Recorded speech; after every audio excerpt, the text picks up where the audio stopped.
Welcome to the video tutorial of GreenCloud VPS. Today, we will show you how to install Elasticsearch on Ubuntu 20.04. First of all, log into your Linux VPS using the Bitwise SSH client.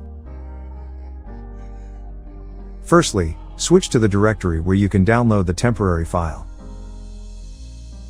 Next, download the package Elasticsearch. In this video, we will install Elasticsearch version 7.14.1, which is also the latest version. After downloading, run the following command to install.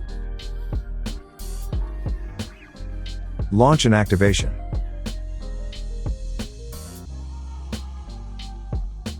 You can check the status.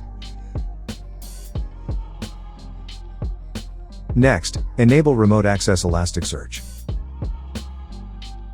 Move to line 56 and proceed to remove hash in this line and edit it to the following content.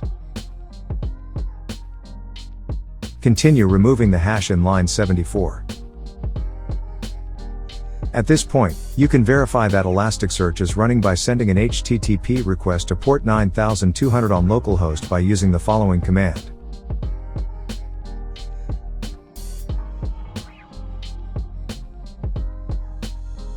With just the above steps, you have completed installing Elasticsearch on Ubuntu 20.04. Hope the article is useful to you and wish you a successful installation.